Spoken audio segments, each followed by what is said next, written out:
Any anime with the curse word known as Isekai in the name can pretty much be written off as garbage, even if it is made by Studio Wit. Sorry, I don't make the rules, I just work here. And before you go well actually at me, think about it like this. Why do you name a show? Because you are creating expectations for the audience. You want to sell them a product to make what we in the business call fat stacks, and to sell a DC product to an audience of sweaty neckbeard. Oh yeah. Different kinds of sweaty neckbeards. The ones that want to get a sexy anime girl uwu girlfriend, not the ones that know math. The point being, when you're trying to expand upon your audience to a realm unknown and untouched by the likes of Green Lantern, or some other DC character, I don't follow superheroes, can you tell? You need to use terms familiar to that audience, something they know, and if that something is as uncreative as Isekai, even better. What studio wouldn't want a chance to get a contract as lucrative as one from Warner Bros, and to be able to just dump it off at the unpaid interns, knowing that Isekai fans will still eat it up? And I'm not just saying that to point and laugh at the Isekai fandoms out there. If anything, I feel sorry for you guys. Getting a show that barely reaches the level of mediocre once a decade is just plain unfair. You guys get shat on so much that even the people making your animes no longer care, and my heart goes out to you. Is that uncharacteristically nice of me? Potentially, but I'm hoping it means that I don't need to review another Isekai anytime soon. But was this particular Isekai any good, despite the aforementioned interns and despite it being, well, an Isekai?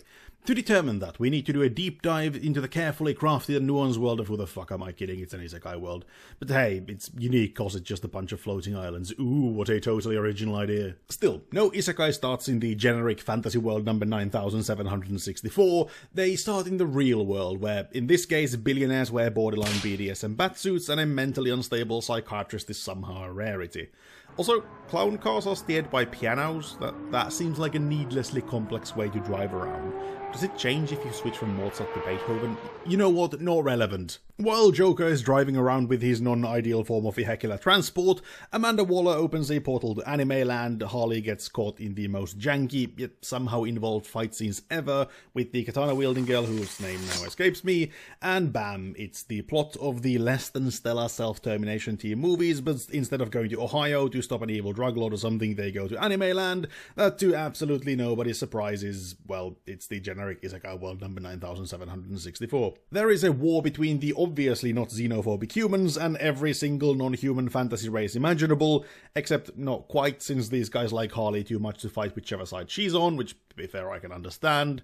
Long story short, the personal unalivement gang, and at this point I need to admit defeat. I'm not creative enough to come up with witty names to cover the potentially demonetization-causing naming scheme of DC's favorite band of misfits every damn time I need to mention them, so from henceforth I will call them Task Force X, as I have been informed by a reliable source that is the government body within which this squad works in, so it shall do for now. Where were we? Oh yeah, Task Force X gets sent here to do what Americans always do: exploit natural resources at the cost of locals' lives, destabilize governments via military intervention, and hey, they even borrow a book from the British, and are now achieving all of this by sending criminals to do their dirty work. But criminals, especially ones with superpowers, being by definition not law-abiding citizens, things don't exactly go to plan, a lot of people die, Task Force X ends up fighting for the kingdom, mostly in between extended prison sentences, and that's about it. They go to jail a lot, fight a little, and spend the rest of the time talking about the kingdom and a war that nobody cares about. I mean, this is a well-established DC team of maniacal badasses with decades worth of comic book history and several movies, which might not have been that great, but still, why are we now watching episode after episode of this fantasy kingdom's internal politics and being told how this princess has a childhood trauma about her mum being mean in a land where everyone else is literally starving on the streets? In what world would I care about any of this? I am here to gush over anime Harley Quinn and watch John Cena shoot other supervillains. And at this point, I'd normally talk about the characters in more detail and wonder how a person with as long a criminal record as Harley gains access to military-grade weapons on the daily, but I feel like I wouldn't really do it all justice since there is that long and varied history that started far before they ever hit the big, let alone the small screens, and as I already alluded to, my knowledge in this regard is somewhat limited. So I asked my aforementioned reliable source to Tastey, a fellow YouTuber in the Western comic side of this here video platform, to share in his boundless knowledge Take it away, Tastey.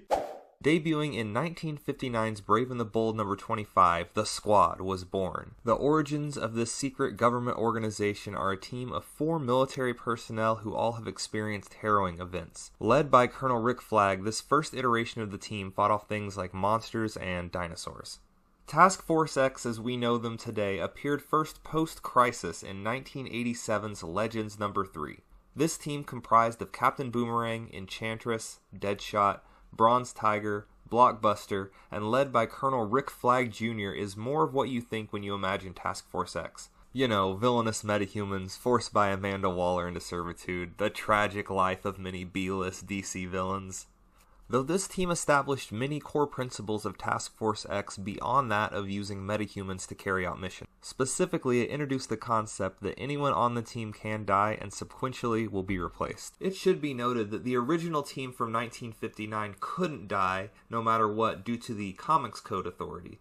Basically, the ratings board that sets out rules and regulations, the ESRB of video games but for comics. And publishers had to adhere to a strict set of these rules, and one being that the hero always had to win in the end, so a Task Force X situation that we have today couldn't have happened. However, these publishers, such as DC, began moving away from the Comics Code Authority in the mid-80s, allowing for these different avenues of storytelling. Since the modern iteration of the team in 1987, it has gone through numerous lineups throughout the years. The definitive team, as we know and love today, first appeared though in the New 52 initiative.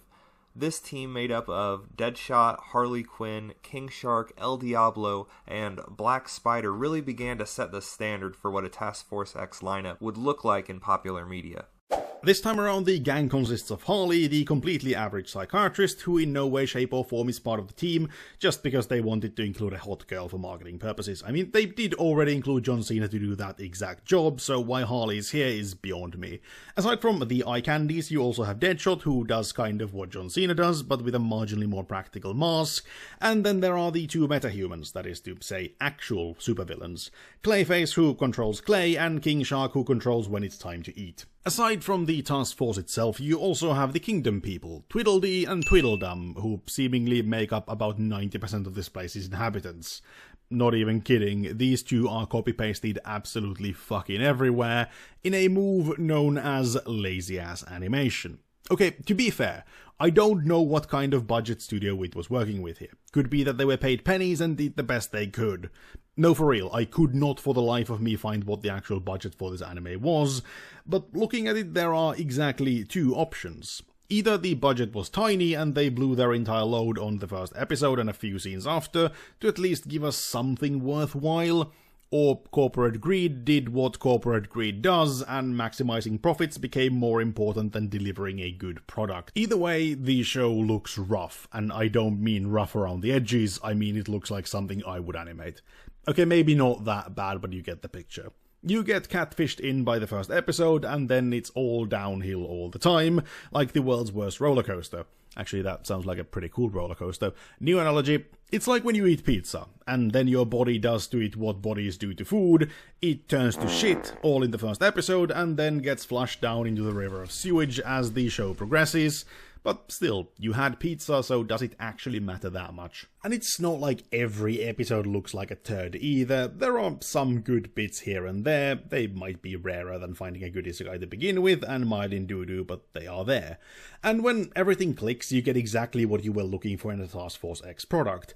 Stupid anti-hero action with over-the-top jokes and colourful characters, and it works just as well as you'd expect. Just look at episode 7. Yeah, we had to wade through 5 episodes of crap to get here, but at the end it was all worth it, and then it's episode 8 and straight back to blah blah blah, nobody cares. This show is the very definition of a cash grab, and yet I can't bring myself to hate it. It exists in this weird limbo where you could do a lot better if you're a fan of either the Squad or Isekai, but putting them together is still a unique experience you won't find anywhere else. And in that, it's doing a job. I just don't know if it's a job that needed doing. You know, it's like those 5-minute craft videos. Sure, it solves something, but it's also something that didn't really need solving in the first place. Anyway, that is about it. Thank you for watching, and an especially big thanks to my channel members RC Rally, Speedy Boy, and Mr. Shadow. If you would like to help me pay rent and get a shout out here at the end, you can join this trio and make it a quartet, but you can also just do the YouTube interactions via likes and comments to boost the algorithm, and of course subscribe for more anime goodness. Links to Tastey's channel can be found in the description and pinned comment down below. If you are a fan of Western comics, especially the ones with superheroes in them, I would recommend checking his stuff out. With this, I have been Cheese, and I hope to see you next time. Ta-ta for now.